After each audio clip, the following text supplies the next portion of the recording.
Hello, स्वागत है आपका हमारे यूट्यूब चैनल इंदू एजुकेशन में। और आज हम करेंगे राजस्थान ज्योग्राफी से संबंधित जितने भी इम्पोर्टेंट क्वेश्चन हैं उनको हम इस वीडियो में कवर करेंगे। तो आप सभी का एक बार फिर से स्वागत है। तो चलिए शुरू करते हैं आज का पहला क्वेश्चन अपना। तो आज का पहला प्रश्न है राजस्थान में मरुस्थल का विस्तार दिशा में हो रहा है। तो आपने यहाँ पे बताना है कि मरुस्थल का विस्तार वो जो है किस दिशा में हो रहा है। तो आपके ऑप्शन है ए पूर्व से पश्चिम, दक्षिण से उत्तर, पश्चिम से पूर्व और उत्तर से दक्षिण। तो इस प्रश्न का जो सही जवाब है वो हो जाएगा पश्चिम से पूर्व। तो इस क्वेश्चन का सी ऑप्शन राइट हो जाएगा। जो मरुस्थल का विस्तार है वो पश्चिम से पूर्व की तरफ हो रहा है। चलिए अगला प्रश्न लेते हैं। इससे पहले हम देख लेते हैं थोड़ी सी व्याख्या। राजस्थान में मरुस्थल का विस्तार उत्तर पश्चिम से दक्षिण पूर्व की ओर लगभग 640 किलोमीटर तक विस्तृत है। इस क्षेत्र में चूरू, हनुमानगढ़, बीकानेर, जोधपुर, जैसलमेर, बाड़मेर आदि जिले आते हैं। यानी लगभग 12 जिले हैं जो मरुस्थलीय विस्तार जिनमें पाया जाता है। चलिए अगला प्रश्न लेते हैं। नेक्स्ट क्वेश्चन है बाप बोल्डर बेड राजस्थान के किस जिले में स्थित है। तो बाप बोल्डर बेड ये एक क्या टर्म हो सकती है आपके मन में आता होगा। तो ये जो है एक प्रकार से चट्टानें हैं। ये हम इसकी व्याख्या देखेंगे। तो ये किस ज़िले में है इसने पूछा है, जैसलमेर, जोधपुर, बीकानेर या हनुमानगढ़। तो इस जो ये चट्टानें हैं बाप बोल्डर बेड ये जोधपुर में पाई जाती है, जोधपुर में। तो इसका राइट आंसर हो जाएगा बी। चलिए इस प्रश्न की व्याख्या देखते हैं। बाप बोल्डर बेड समग्र रूप से अर्धगोलाकार रूपी पुरानी प्रोटोजोरोइक चट्टानें हैं जो राज्य के जोधपुर जिले में स्थित है। इन चट्टानों का निर्माण हिमनदों के बर्फ द्वारा जमा किए निक्षेपों से हुआ है। बाप जोधपुर जिले का एक शहर भी है। चलिए अगला प्रश्न लेते हैं।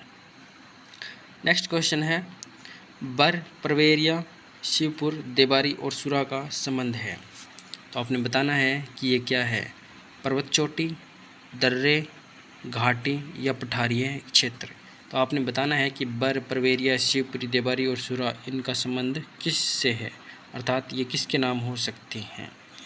पर्वत चोटी के हो सकते हैं या दर्रा के, घाटियों के या पठारी क्षेत्रों के। तो इसका जो राइट आंसर है वो हो जाएगा दर्रा। यानी कि ये सारे बर, परवेरिया, शिवपुर, देबारी और सुरा दर्रों के नाम हैं। तो इस क्वेश्चन का बी आंसर माना जाएगा, दर्रा। चलिए अगला प्रश्न लेते हैं। उस प्रश्न की व्याख्या देखते हैं। बर, परवेरिया, शिवपुर, देबारी और सुरा का संबंध दर्रों से है। ये सभी अरावली पर्वतमाला में स्थित है जो राजस्थान के विभिन्न जिलों में अरावली पहाड़ी के मध्य स्थित है। अगला प्रश्न है निम्न में से कौन सा स्थान दक्षिण राजस्थान में स्थित नहीं है। कौन सा स्थान दक्षिण राजस्थान में स्थित नहीं है। कांठल, छप्पन का मैदान, देवलिया या थली। तो इसने पूछा है दक्षिण राजस्थान में स्थित नहीं है। इसका राइट आंसर हो जाएगा वो जो है डी, थली। थली जो क्षेत्र है वो दक्षिण राजस्थान से संबंधित नहीं है, जबकि कांठल, देवलिया और छप्पन का मैदान दक्षिण राजस्थान से संबंधित है। अगला प्रश्न लेते हैं, लेकिन उससे पहले प्रश्न की व्याख्या देखते हैं। थली स्थान दक्षिण राजस्थान में स्थित नहीं है। यह क्षेत्र पाली, नागौर, बीकानेर, गंगानगर और चूरू जनपद में पड़ता है, जबकि कांठल, छप्पन का मैदान एवं देवलिया दक्षिणी राजस्थान में अवस्थित है। अगला प्रश्न है नाकोड़ा पर्वत को निम्नलिखित में से किस और नाम से भी जाना जाता है। छप्पन की पहाड़ियाँ, तोरावटी की पहाड़ियाँ, पश्चिमी अरावली की पहाड़ियाँ, तारागढ़ की पहाड़ियाँ। तो आपके द्वारा बताना है कि नाकोड़ा पर्वत को निम्न में से किस और नाम से भी जाना जाता है। तो नाकोड़ा पर्वत का जो अन्य नाम है वो है छप्पन की पहाड़ियाँ। तो इस प्रश्न का ए ऑप्शन सही माना जाएगा। छप्पन की पहाड़ियाँ हैं जिनको नाकोड़ा पर्वत को छप्पन की पहाड़ियाँ भी कहा जाता है। इसकी व्याख्या देखते हैं। नाकोड़ा पर्वत राजस्थान के बाड़मेर जिले के सिवाना क्षेत्र में स्थित है। इसे छप्पन की पहाड़ियों के नाम से भी जाना जाता है।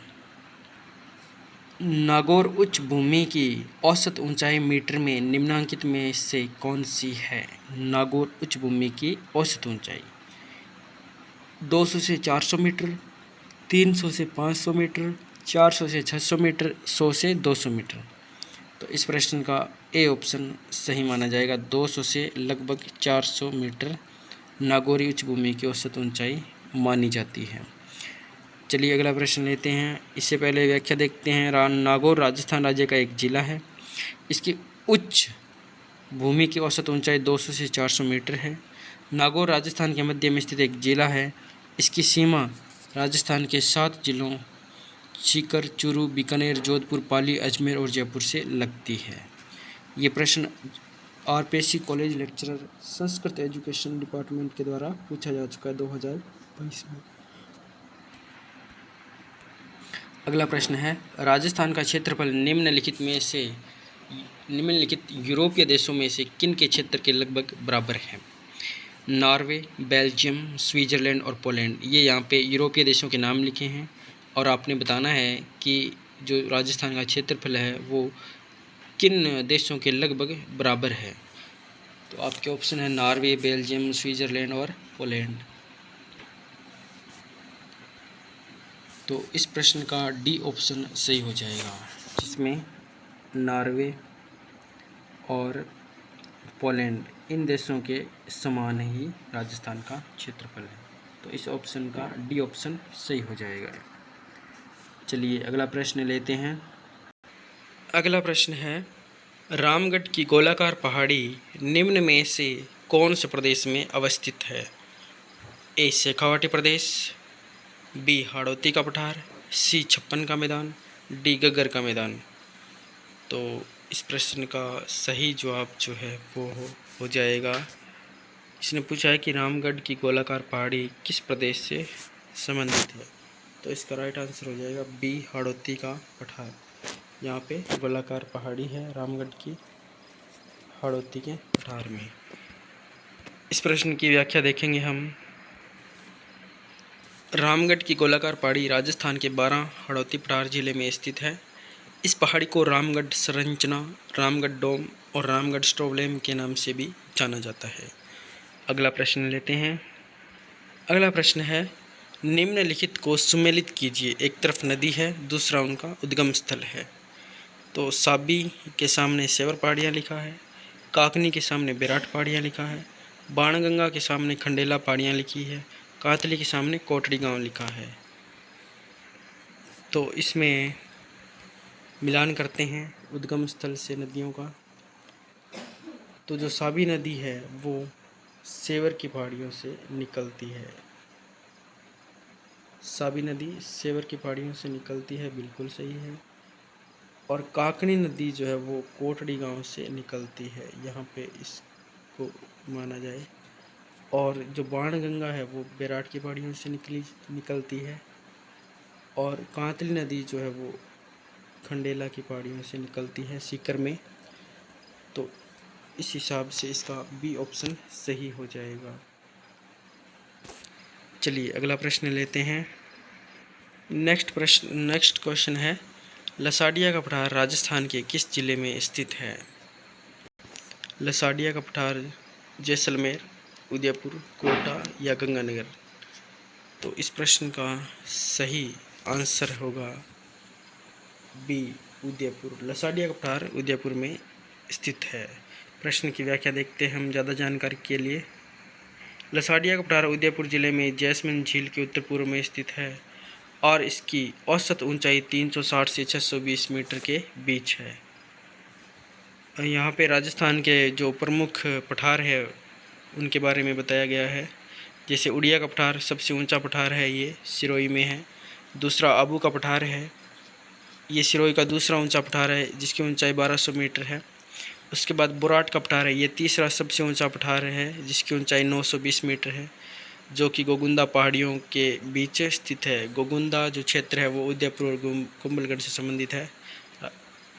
इसके बाद मेहसा का पठार चित्तौड़गढ़ दुर्ग बना हुआ है जिस पे 620 मीटर है। हाड़ौती का पठार कोटा, बारा, बूंदी, झालावाड़ से संबंधित है। अगला प्रश्न है लसाड़िया का पठार अवस्थित है। आपके ऑप्शन है उदयपुर में, राजसमंद में, झालावाड़ में या बांसवाड़ा में। तो ये प्रश्न वही है, रिपीट हो गया गया है और इसी तरह ये पेपर्स में भी, एग्ज़ाम्स में भी रिपीट होते रहते हैं। तो ये इस प्रकार से मोस्ट प्रश्न कह सकते हैं हम इसको। तो इसका जो राइट आंसर है वो हो जाएगा ए, उदयपुर। चलिए अगला प्रश्न लेते हैं। यही प्रश्न सेम आ गया है। लसाड़िया का पठार राजस्थान के किस ज़िले में स्थित है? तो इसका राइट आंसर हो जाएगा वो जो है उदयपुर। यहाँ भी उदयपुर ही इसका आंसर रहेगा। चलिए अगला प्रश्न लेते हैं हम। अगला प्रश्न है निम्नलिखित को सुमेलित कीजिए। एक तरफ क्षेत्र है और दूसरी तरफ उनका स्थानीय नाम है। डूंगरपुर, बांसवाड़ा एवं प्रतापगढ़ क्षेत्र। इसके सामने लिखा है भौमट। डूंगरपुर पूर्वी सिरोही एवं उदयपुर जिलों का अरावली पर्वतीय क्षेत्र। इसके सामने लिखा है हाड़ौती। तीसरा आबू पर्वत खंड। इसके सामने लिखा है इसने बागड़। कोटा, बूंदी एवं बारा। इसके सामने इसने लिखा है अर्बुद क्षेत्र। तो इसका जो राइट आंसर है वो है, हमें यहाँ पे कूट दिया हुआ है इसके हिसाब से चुनना है।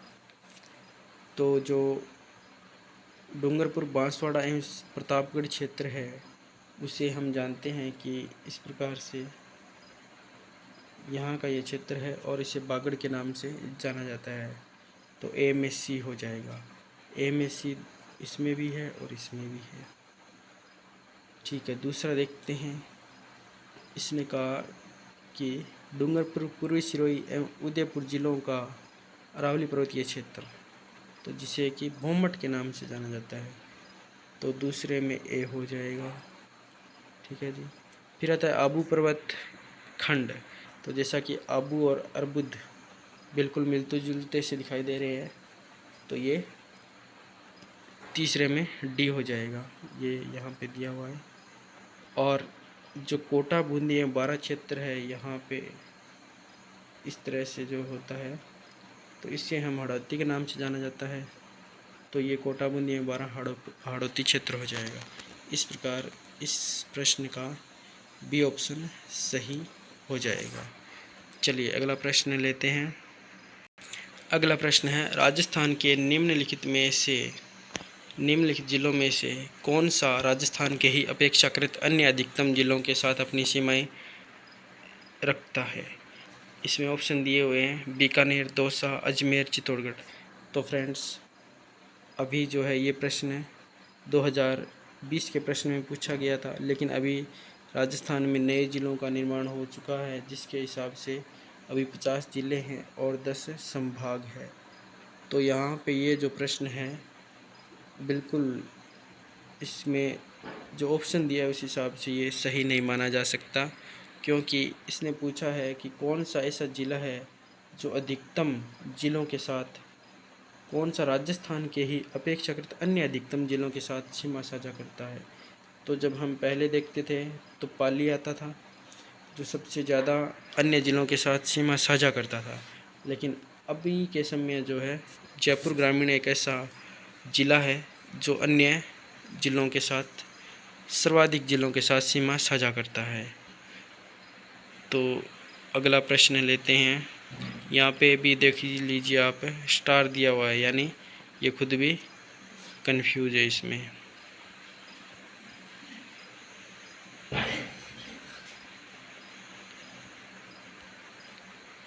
अगला प्रश्न है विश्व में राजस्थान किस गोलार्ध में स्थित है? विश्व में राजस्थान किस गोलार्ध में स्थित है? तो इसके ऑप्शन है उत्तर पश्चिमी गोलार्ध, उत्तर पूर्वी गोलार्ध, दक्षिण पूर्वी गोलार्ध और दक्षिण पश्चिमी गोलार्ध। तो चलिए समझते हैं इसे। देखिए ये हमारी पृथ्वी है और ये इसको अक्षांश रेखाएं इस प्रकार से काटती है और देशांतर रेखाएं इस प्रकार से काटती है। ये हो गया उत्तरी और ये हो गया इसका दक्षिण। तो और ये है पश्चिमी और ये है पूर्वी। तो यहाँ अपने राजस्थान की स्थिति यहाँ पे है। इस प्रकार से ये जो है पहला तो हो गया, इस लाइन से ऊपर है तो उत्तरी हो गया, प्लस इस लाइन के इधर है तो ये पूर्वी हो गया। तो इसका राइट आंसर हो जाएगा बी, उत्तर पूर्वी गोलार्ध। चलिए अगला प्रश्न लेते हैं। अगला प्रश्न है सीप है एक।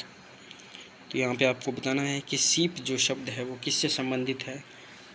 तो आपके ऑप्शन हैं अनुदैर्ध्य बालू का स्तूप, अनुप्रस्थ बालू का स्तूप, अरावली पर्वत में चोटी या फिर पैराबोलिक बालू का स्तूप। तो ये तो कन्फर्म है कि ये बालू का स्तूप है, लेकिन कौन सा है, अनुदैर्ध्य है, अनुप्रस्थ है या पैराबोलिक है। तो यहाँ पे इसका राइट आंसर हो जाएगा ए, अनुदैर्ध्य बालू का स्तूप। चलिए इसकी थोड़ी व्याख्या देखते हैं। व्याख्या इस प्रकार है, सीप एक अनुदैर्ध्य बालू का स्तूप है। यह पवनों के समांतर लंबे गहरे स्तर होते हैं। ये सर्वाधिक जैसलमेर में पाए जाते हैं। बरखान अर्धचंद्राकार अंडाकार आकृति वाले बालू का स्तूप होते हैं। ये गतिशील एवं विनाशकारी होते हैं। बालू का स्तूप प्राय अस्थायी एवं परिवर्तनशील होते हैं। आकार एवं स्थिति के अनुसार बालू का स्तूप 3 प्रकार के होते हैं, अनुदैर्ध्य, अनुप्रस्थ, पैराबोलिक बालू का स्तूप। अगला प्रश्न है, निम्नलिखित में से कौन सा पठार माउंट आबू पर्वत स्थल से 8 किलोमीटर दूर गुरु शिखर चोटी के नीचे स्थित है। तो यहाँ पे हमें बताना है कि किस पठार है, कौन सा ऐसा पठार है जो गुरु शिखर चोटी के नीचे स्थित है।